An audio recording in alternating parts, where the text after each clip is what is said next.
Hello mga kastor, Happy Halloween at syempre Happy Long Weekend. O ayan, mag-iingat po tayong lahat sa ating pagbibiyahe yung pong mga magbabakasyon sa kanilang mga probinsya. At dahil nga po auno ngayon at undas na, dahil nga po long weekend at half day lang kami sa aming tindahan, kaya niyaya po ako ng asawa ko na magmotor daw kami papunta sa bayan. Kasi sabi ko nga po sa kanya, masakit na naman yung ulo ko, gusto kong makapagpahinga. Sabi niya nga po, mas maganda daw po kung magmumotor kami para makalanghap daw po kami ng sariwang hangin. At ang kinalabasan nga po ay talagang nagpahangin lang kami. Wala naman po kaming gagawin or bibilhin doon. Sabi ko na lang po sa kanya, ay pumunta na lang po kami dito sa isang fast food. At para makapag-take out na kami, para may ulam na kami pag uwi namin. Kaya nga po kung nakikita nyo ay nakapila na nga po ako dyan. Siguro po regalo na rin namin ito sa aming sarili. Kasi nga po, halos 3 weeks nga po kaming straight na nagtitinda. Na halos kami lang mag-asawa. Lalo pa po, dumaan nga po ang bagyong Christine. Super stress at pagod nga po ang binigay niya. At dahil po ng 1 linggo pa ako nito nagki-crave, kaya nga po dinala na nga po ako dito ng asawa ko. Pagdating nga po namin dito, ay medyo po konti pa lang yung mga tao. Pagkatapos ko nga pong magbayad dyan, ay naghihintay na lang po kami ng order namin. Napapansin ko nga po na mas lalong dumadami yung mga tao. Butin na nga lang po at nauna nga po kami ng asawa ko na pumila. Kung hindi, aabutin nga po kami ng gabi dyan. At habang naghihintay nga po kami ng order, kunwari, hindi kami naiinip. Naiinip na nga po dyan ang asawa ko sa paghintay ng order namin.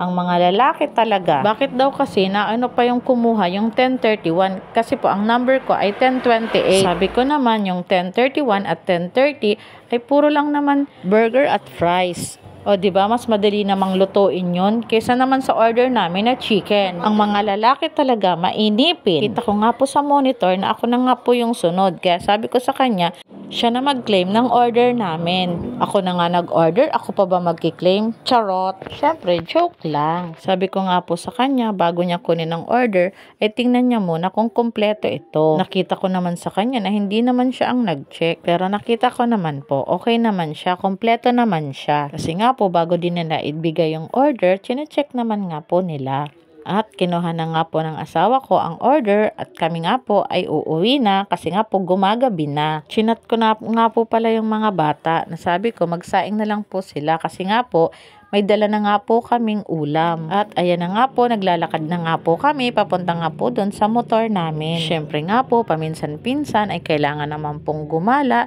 Hindi po laging puro trabaho na lang. Lalo po at hindi naman na tayo po pabata. Tayo po ay medyo nagkakaedad na, kaya kailangan lagi lang pong happy. At dahil naman po, favorite ito ng mga bata, kaya po ito na nga lang po ang tinake out namin. Alam mo naman, ang mga bata, pag tinanong mo kung anong gusto nila, ito talaga ang pipiliin nila. Syempre, bida ang saya, beka naman.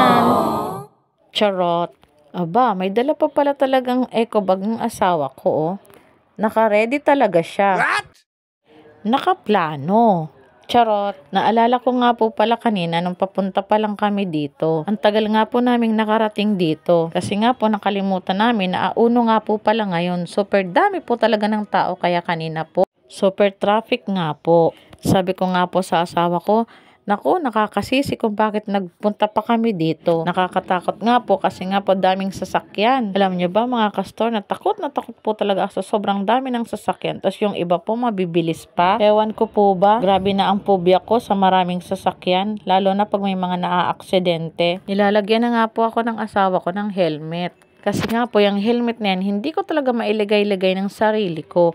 Kaya kailangan siya pa talaga ang naglalagay sa akin. Ayan nga po, dumidilim na kaya kailangan na po naming magmadali. Kasi po pag mabilis ang takbo, 15 minutes lang po to hanggang sa amin. Pero dahil po gusto ko po mahina lang ang takbo, inaabot po kami ng asawa ko ng 25 minutes to 30 minutes. Ayoko po kasi ng mabilis. Natatakot din po ako sa mga biglang tumatakbong aso. Marami din po dito sa amin na naaaksidente dahil nga po sa aso. Ayan nga po, nagbibiyahe na nga po kami dyan. Kitang-kita nga po na medyo dumidilim na nga po dyan.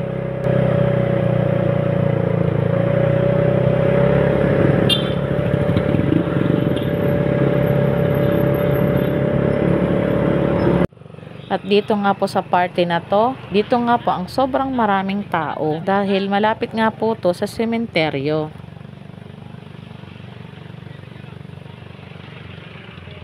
O ayan nga po, ang dami talagang sasakyan. Kaya sabi ko nga po sa asawa ko, dahan-dahan lang. Talasan ang mata at yung pandinig po, sabi ko sa kanya. Natatawa nga po ako sa kanya kasi nga po ang tawag niya sa akin ay side mirror. What?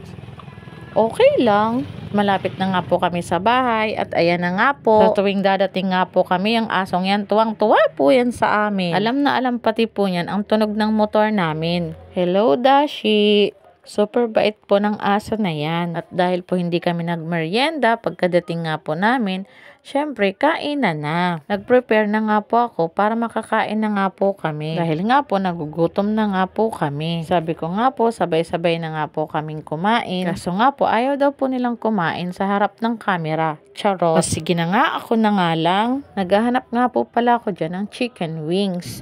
Yun po kasi ang favorite ko. Kaso sad nga po wala po siya. Siya lang po talaga yung part na wala. Pero okay lang naman kasi may legs naman po. Okay na yon. Kung ano man po ang nasa pagkainan natin ay kailangan po nating ipagpasalamat sa Diyos. O siya, hanggang dito na lang ang aking mini vlog.